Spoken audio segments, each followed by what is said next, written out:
Sayyidina Maulana Muhammad. Coba dibalas salawatnya itu.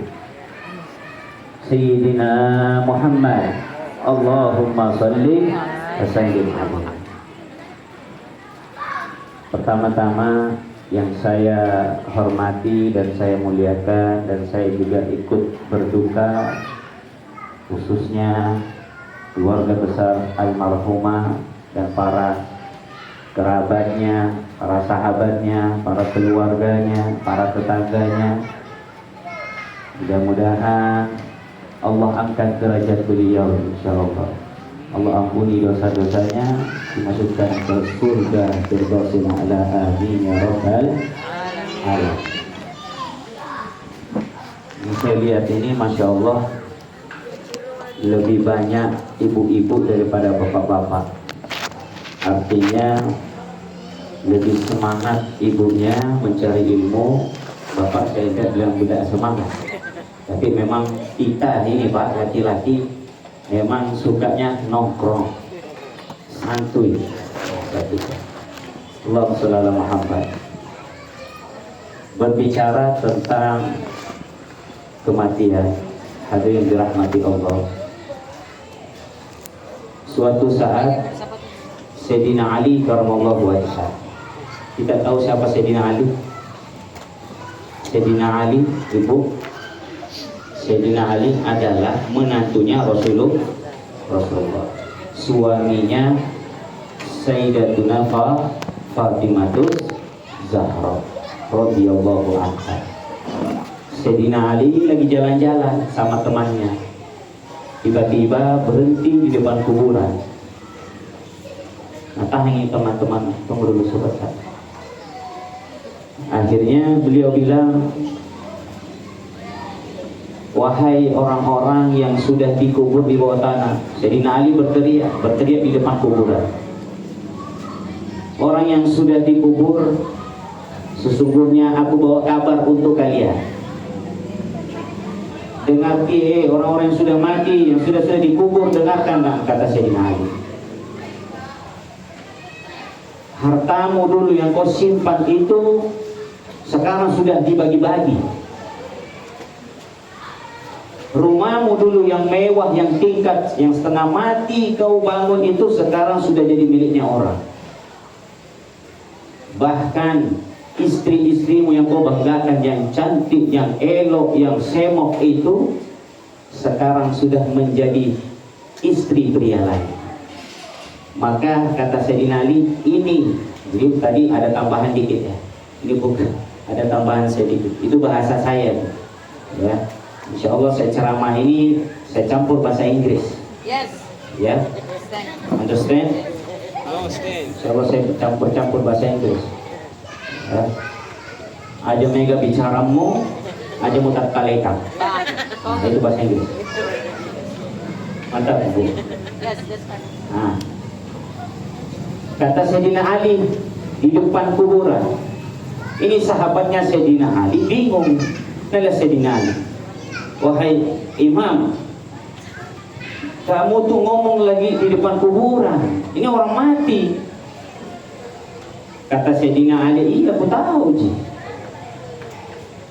Tapi seandainya Allah izinkan mereka yang itu sudah dikubur berbicara, diizinkan berbicara, mungkin bangun atau keluar dari kuburan, niscaya mereka akan mengatakan cuma satu kalimat. Kalau semua itu yang orang sudah dikubur bangkit, mereka akan cuma mengucapkan satu kalimat. Mereka akan mengucapkan satu wasiat. Mereka apa yang katakan? Tazawwadu. Kamu harus, kita ini harus punya bekal untuk hari kiamat. Kita ini manusia Bu, mohon maaf. Kita yang harus berkata jujur. Kita jangan sakit hati, jangan tersinggung.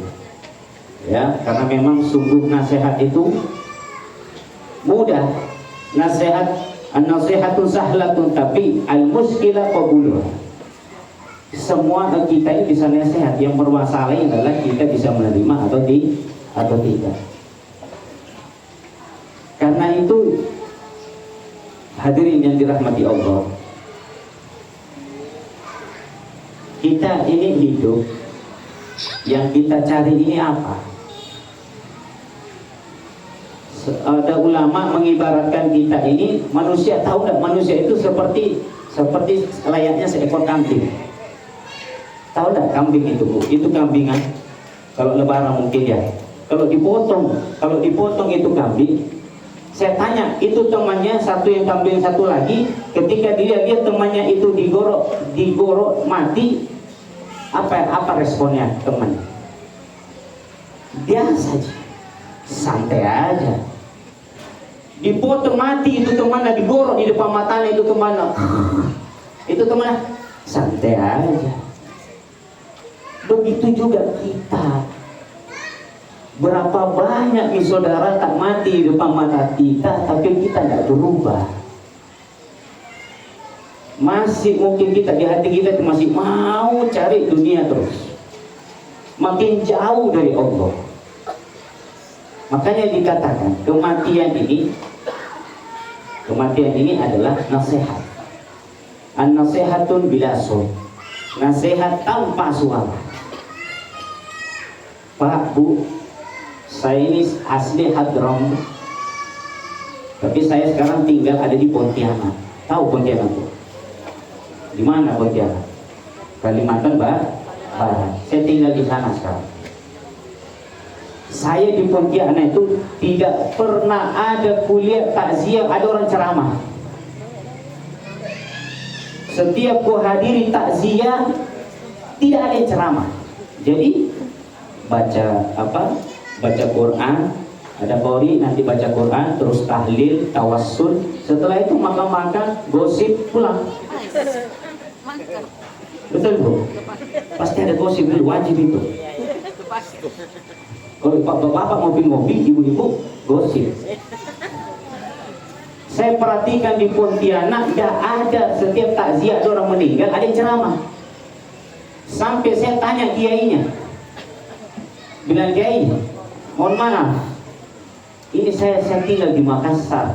Saya pernah tinggal di Makassar. Tapi saya di sana itu Kiai, kalau ada orang yang meninggal itu ada ceramah. Di sini kok tidak ada ceramah. Sudah sering, hampir semua cara ada ceramah. Mungkin ada 1-2. Apa jawabannya Kiai begini? Habib, ini kematian ini cukup nasihat buat kita. Tidak perlu lagi diceramai. Keluarga tak ini meninggal, ini sudah nasihat yang paling ampuh untuk menghidupkan hati yang mati. Sekarang anak tak ini susah berbakti sama kita. Kadang nak bantah kita, kadang nak kayak suaranya. Ayah dia mau, cabilana mama betul. Kadang anak tak ini sudah sulit untuk berbakti kepada orang tuanya. Tapi ketika meninggal memang mana? Bingung nih.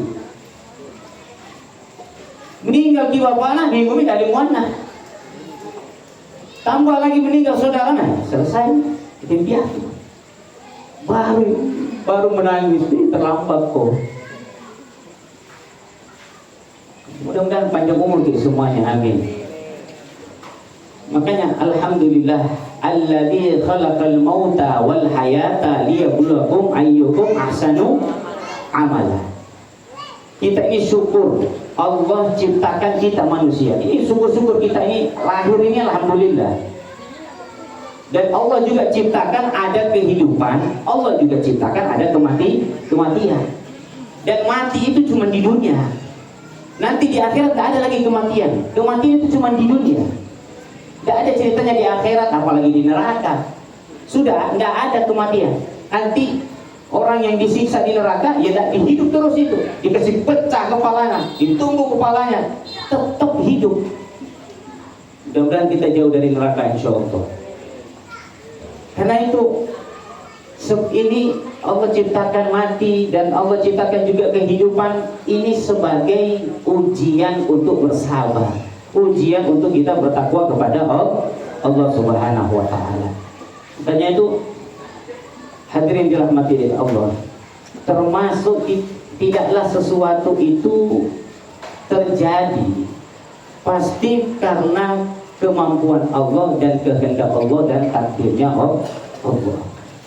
Termasuk almarhumah, meninggalnya almarhumah, termasuk kita bisa hadir di sini. Ini semua karena kehendaknya Allah. Wa ma tasyauna illa an yasha'allahu rabbul alamin. Tidaklah sesuatu itu bukan karena kemampuan kita manusia. Kita jangan sombong. Kita hadir di sini bukan karena kita bisa jalan sehat, tidak. Karena ini semua kita berkumpul di malam ini maunya siapa? Maunya Allah. Berarti Allah sayang sama kita. Kita dapat ilmu. Allahumma shalli ala Muhammad. Saudara, kita ini kadang manusia memang tidak terima sama takdir, tidak terima dengan apa yang Allah kasih. Contohnya, padahal Allah berfirman dalam surat Al-Baqarah, asa an takrahu syai'an wa huwa khairul lakum. Terkadang ada sesuatu yang kita tidak sukai, justru itu baik untuk kita.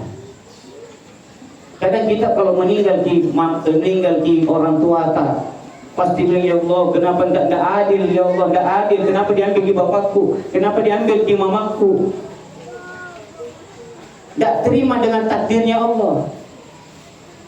Bukan berarti orang yang matinya muda, matinya duluan, berarti Allah benci. Belum tentu juga, bukan berarti orang yang dikasih panjang umurnya sampai 100 tahun berarti Allah sayang, belum tentu. 100 tahun tapi minum balok, astagfirullahaladzim. Baik, mohon maaf, ya. 100 tahun tapi tidak pernah sembahyang. Buat apa itu? Betul. Masya Allah. Karena itu, ikhwani rahimakumullah, juga kita ini terkadang tidak terima dengan apa yang kita alami, dengan perginya keluarga kita, orang tua meninggal, saudara-saudara kita meninggal. Sekarang saya tanya, ada orang yang suka mati? Kalau ditanya gitu, mau mati besok? Nah, pasti semuanya manusia kepengen panjang umur. Semuanya pengen 200 umurnya, betul? Sudah panjang umur, kaya lagi. Mantap. Karena itu, kalau kita, mohon maaf, ada yang terjadi dengan kita, ada yang meninggal, atau kita dikasih miskin sama Allah, tidak bisa dikaya-kaya, misalnya seumur hidup tidak pernah didapat mobil, tidak seperti tetangga. Belum tentu yang punya mobil itu bahagia. Tapi belum tentu juga kita yang tidak punya apa-apa, kita bersedih. Kita yang punya seadanya ini, alhamdulillah masih bisa disembahyang, masih bisa mengaji. Karena orang yang, mohon maaf, pejabat itu sibuk, ngatur sholat itu sibuk, Pak. Apalagi ibu-ibu ini. Ibu-ibu bukan pejabat, saya sibuk nih. Belum dimasak di rumah, belum mencucinya, belum nyetrikanya. Apalagi kegiatan di rumah. Sibuk, apalagi kalau ibu dikasih jabatan, tambah jauh itu kita mau melakukan sholat. Makanya orang yang nanti dipanggil duluan di surga itu bukan ustaz, bukan kiai, bukan juga orang yang sering haji, bukan orang yang banyak sembahyangnya, bukan yang banyak umrohnya, atau yang banyak sedekahnya, bukan. Tapi orang yang nanti dipanggil duluan di surga siapa?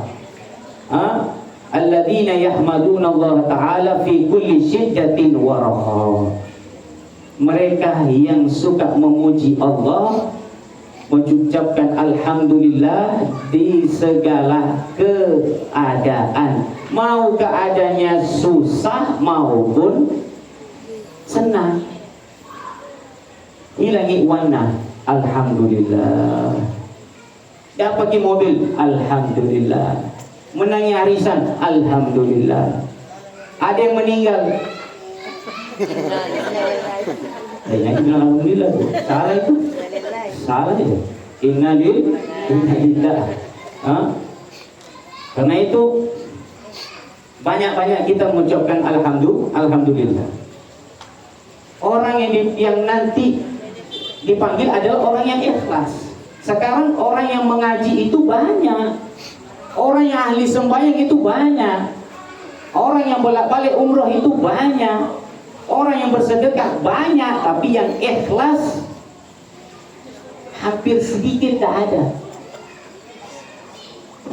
Orang yang baca Quran banyak, tapi tidak ikhlas.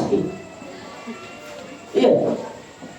Nanti, pas ini mengaji itu, pas mau nanti biar dia ke sama orang, kasih bos-bos suara.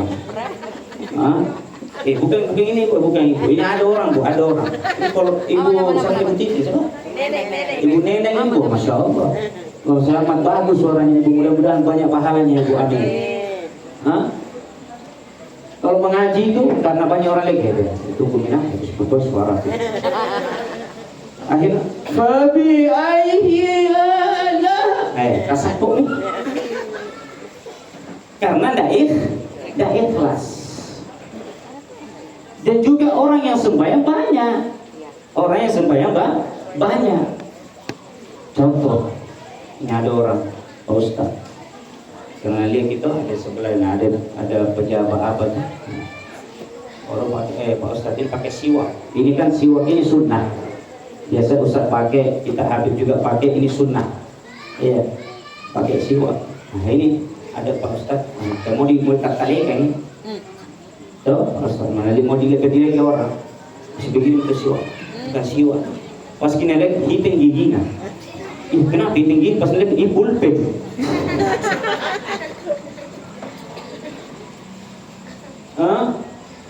Ada juga orang sedekah banyak, tapi yang ikhlas sedikit. Nanti nak suruh temannya, syuting anak, semoga kasih gini. Syuting anak kasih kelihatan yang dalamku.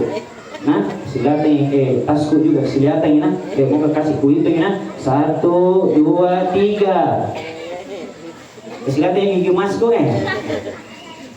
tertarik kan? Dah ikhlas. Mau juga mau haji berapa sekarang? 50 juta ada itu. Tapi pas dia pulang haji panggil nama ji. Bu, ini deh ibu tambah cantik ya ini nih. Nah bilang ibu, karena panggil haji kurang ajaran. Habis uang 50 juta, tidak panggil haji kan?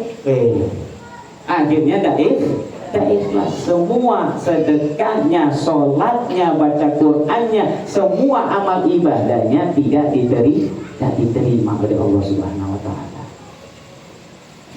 Makanya kita ini dikatakan ad-dunya sa'ah. Hidup dunia itu umurnya cuma sesaat. Faja'alhu ta'ah, maka jadikanlah hidupan sesaat ini banyak ketaatan sama Allah. Makanya kalau coba kita ini lihat ketika PLN ngasih kabar nanti jam 4 sore mati semua yang Makassar. Ya, ada pengumuman dari PLN nanti jam 4 sore mati semua yang Makassar. Apa yang terjadi? Orang-orang ibu-ibu nasiapkan masak buat malam-malam sampai besok. Orang nasiapkan lampu, siap-siap lampu list ini lampu cas. Nasiapkan semua makanan apakah itu semuanya. Takut tapi setiap hari ada tanda-tanda orang mati, kenapa tidak pernah bersiap-siap? Subhanallah. Karena itu kita ini hidup sesaat. Ya. Nasihatnya Rasulullah SAW, Isma syita, hiduplah kamu semaumu. Mau kau hidup seenakmu, kau mau punya mobil silahkan, kau mau punya jadi pejabat silahkan, kau mau punya tanah silahkan, kau mau hidup mewah glamor silahkan, tapi ingat nanti bakal mati. Wa ahbib man ahbabta, dan cintai semua keluarga. Anak tak boleh kita cintai, istri dicintai, suami dicintai, harta dicintai, rumah yang mewah dicintai, cintai semuanya. Tapi ingat, fa innaka mufariqu, kata Rasulullah, nanti bakal berpisah semuanya, selesai. Tidak ada yang ikut di kuburan. Yang ikut cuma kain, kafan. Bajunya presiden memang pakai jas, tapi kalau sudah masuk di kuburan tetap itu juga tidak pakai. Polisi juga tetap ganti seragam jadi putih. Ibu-ibu gelantak tidak ada ikut masuk, Bu. Nanti jadi warisan, jadi warisan. Jadi apa yang kita mau banggakan? Ya, saya jauh-jauh dari Pontianak ini, dari Hadramaut demi menasehati ibu-ibu, masya Allah. Saya jauh-jauh di sini berkatnya beliau Habib Salim, bisa ketemu jauh-jauh lagi, sudahlah jauh, tambah jauh lagi di sini. Demi biar ikut takziah berduka buat saya menyampaikan ilmu saya yang saya dapatkan. Dan mudah-mudahan bermanfaat insyaallah. Amin ya rabbal alamin. Maka di sisa umur kita ini, umur yang paling pendek itu adalah umurnya Nabi Muhammad SAW. Umurnya umatnya Nabi Muhammad SAW. Umat dulu Nabi Musa panjang sampai ribuan tahun. Umurnya umat Nabi Adam panjang ribuan tahun. Nabi Ibrahim juga umur umatnya panjang. Cuman umatnya Nabi Muhammad cuma 60. Sekarang pertanyaan, kenapa cuma sedikit kita ini? Karena Rasulullah tahu kita ini hidup di akhir zaman, paling hancur sudah. Kehidupan yang paling hancur, endingnya terakhir ini. Ini hidupan terakhir sudah. Tidak ada lagi umat setelah ini. Kita ini umat terakhir sudah. Artinya sebentar lagi sudah selesai. Pak, sekarang ini masalah di Pontianak itu tidak ada minyak, tidak ada bensin. Orang bingung semuanya, akhirnya apa? Ninggalkan sholat. Yang kita takuti ini adalah antara perang Israel dengan Iran ini, karena memang kita hampir seluruh negara itu ngambil minyaknya harus lewat Hormuz di sana di Iran. Semua hampir setengah benua atau berapa ngambil negara. Sekarang tidak perlu menjadi takut nuklir. Jangan kita takut kita ini kena nuklir, kena rudal, kena apapun itu. Jangan kita takut. Allah jaga kita punya kota ini. Yang perlu kita takuti adalah anak tidak ikut sholat. Yang perlu kita takuti anak tidak mau mengaji. Yang perlu kita takuti anak mohon maaf, narkoba, minumlah. Yang perlu kita takuti ya ini tadi. Nanti di akhir zaman tidak ketemu nanti majelis-majelis seperti ini, tidak ada. Nanti di akhir zaman ustaz-ustaz seperti ini tidak ada. Orang nanti berebutan nyari mana ini majelis taklim, mana ilmu yang mana ustaz, tidak ada, tidak dapat. Mau di kiamat. Jadi buku masih ada, buku masih ada, guru masih ada, masjid masih ada, habaib masih ada, kiaina masih ada, orang ustaz. Ambil di ilmunya. Apa cuma laki-laki yang wajib cari ilmu? Kita justru ibu-ibu ini ras terkuat di dunia ini wajib punya ilmu. Tidak mungkin ibu nenek bisa mengaji seperti enaknya begitu kalau tidak belajar. Betul ibu? Pasti ada guru, tak tahu? Pasti ada gurunya. Sekarang ini anak-anak, siapa gurunya? Kita ibu-ibu ini. Jadi kapan kita ngasih contoh salah sama anak, tak jadi marah kalau anak salah juga. Yang lebih sering sama anak siapa? Bapak atau ibu? Yang sering dikumpul di rumah bapak atau ibu? Ibu. Jadi anak itu terbentuk karakternya karena belajar dengan ibu. Tahu enggak Bu? Ada muhaddis, saya lupa namanya, muhaddis terkenal di Yaman. Dia itu punya anak 4 apa 5, tapi anaknya tidak jadi ustaz. Tidak ada ahli mengaji, tidak ada jadi ustaz, tidak ada yang ahli ibadah, tidak ada. Padahal bapaknya ahli muhaddis, mufti lagi. Tapi 4 anak-anak tidak ada yang jadi ustaz. Justru disuruh jadi padangkang ini. Kenapa? Karena mamana ahli padangkang. Di TikTok biasa tuh, mari lihat ini celananya, ini 25.000 ini. Jadi anak juga jadi padangkang. Jadi kita ini jangan main-main Bu. Sekarang kita jangan main-main. Dia di umur tak berapa. Saya lagi ini umurku 32, takut mah. Kujaga terus sholatku 5 waktu, kujaga terus takut tiba-tiba mati. Tuh, kalau pas mati sembahyang bagus sih. Tapi pas main biliar. Naudzubillah min. Pas main, apa namanya itu? Domi. Naudzubillah min. Bukan Indomie. Kiu. Astagfirullah. Paham Pak Bu? Jadi umurnya kita umat Nabi Muhammad itu beda setin sampai ini.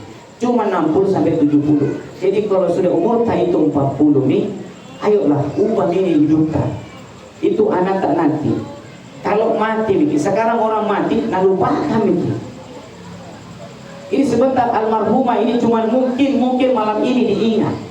Besok dilupakan. Nanti saudara kalau dilupakan satu hari 2 hari. Kita nanti orang tua nanti dilupakan di anak. Kecuali anak yang soleh dan solehah yang paham agama, ada gurunya. Tidak mungkin lupakan dia. Dia punya. Ini ada cerita sedikit ya terakhir. Ada orang kaya, dia punya anak itu 7 kalau tidak salah. Orang kaya sekali, kaya raya belum merah. Akhirnya anaknya itu disekolahkan sampai lulus S1, S2, S3. Berhasil dia anaknya yang pertama. Yang anak kedua juga disekolahkan juga dilarikan ke mana? Di Amerika. Lulus dia juga S1, S2 jadi dokter juga. Yang ketiga juga begitu disekolahkan, lulus dia semuanya. Tapi ada satu anak bilang begini, bilang Pak, saya tidak mau dia kuliah. Dia mau kepada apa nak? Mau ke pesantren. Abang mau bapak ya. Tidak mau kau ikuti saudara-saudara ini, lihat sukses semua ini. Lagi bapak, sukses ke bapak. Tidak mau aja, mau ke pesantren. Akhirnya karena namanya juga orang tua, tidak mau lihat. Bagus gini nih anak-anaknya. Bila ia sudah pada nak pesantren mau kasih bagus ke pesantren nak, kasih bagus belajar nak. Oh iya. Berangkat pindah ke rumah anak pesantren. Sampai di rumahnya itu tinggal itu bapak sama ibu tinggal. Ini anak pertama, anak kedua sudah menikah. Anak ketiga menikah Tommy, pergi sama suaminya. Anak kelima juga begitu, menikah lulus banyak warna, pergi sama suaminya. Pasti sakit di kalau bapak nak kena di bapak nak stroke, ibu nak jantung. Ini kejadian nyata ya, bukan cerita balik-balik. Kena yang bapak nak kena stroke, yang anaknya yang ibunya kena jantung. Dua-duanya masuk rumah sakit. Sekarang nanti telepon itu anak. Telepon anak pertama, nak di mana kau bilang teman tak maaf, kesibuk kak di ada meetingku ini, tidak bisa datang. Ditelepon lagi anak kedua, nah di mana kau di Amerika, kamu tidak bisa pulang. Ini banyak urusanku, tidak bisa datang. Sakit di rumah mama, dia tidak datang lihat bapak juga. Tidak bisa kamu ini semua anak begitu. Tiba-tiba datang ini terakhir. Tidak ada, tidak dipanggil, tidak ditelepon, datang sendiri. Datang sendiri pakai peci, warna pakai songkok, ada topi sorbanna, lengkap gitu. Langsung datangi mama, langsung cerita anak mama, bolak balik mana ada pengilah kasih majalah adalah syaratku, ada pengilah. Maaf, dong, habis waktu ku belajar. Dicium jidatnya mama, nah cium kaki nama mamanya. Nah doakan mamanya. Mana itu anak-anak yang lain? Allah ninjo alpar kalian. Tidak ada, habis semuanya dunia ini bahkan habis. Yang tertinggal cuma amal soleh. Nanti itu ke anak-anak yang pesantren nanti doakan kalau sudah ada di kuburan. Karena orang nanti yang sudah dikubur itu minta makanan. Bagaimana nih? Pas ini lanjut cerita ini. Tiba-tiba ada satu anaknya menghubungi yang anak ke-6 kalau tidak salah. Saya tunggu OTW kak, tunggu mak OTW. Pas kita datang, kenapa Pak ini langsung kayak mau nasa nih. Netagi HP na ning anak, nampi HP na, nasa telang yan o. MP3. Asyhadu ati. Orang kalau nasa ditalkin memang. Bilanglah ilaha illallah. Tapi ini anak-anak pergi nampi HP na, ambil rekaman. Rekaman la ilaha illallah. Kurang ajar ah. Ambil rekaman HP-nya itu nak gini. Ucap ayo ucap dia kurang ajar. Ini yang tadi anak soleh yang tadi dengan lembutnya, itu udah toko ilmu. Biar saya doakan mama, saya doakan bapak. Kira-kira sampai di sini, kepengen tak punya anak soleh? Ibu jawab nih, kepengen tak punya anak soleh? Pengen tak punya anak soleh? Rajin ibadah, rajin mengaji, pengen pak? Kepengen. Mudah-mudahan semuanya insya Allah panjang umur sehat walafiat. Orang tua kita sudah meninggal, Allah ampuni dosanya, diangkat derajatnya. Kita insya Allah jangan engkau matikan kami sebelum kami melaksanakan umroh haji, amin. Ya Allah jangan engkau matikan kami sebelum kami engkau izinkan untuk berziarah ke kekasihmu Rasulullah SAW. Panjang umur insya Allah sehat walafiat, guru-guru kita panjang umur sehat walafiat. Mungkin sampai sini sedikit yang saya sampaikan, mudah-mudahan bermanfaat. Assalamualaikum warahmatullahi wabarakatuh.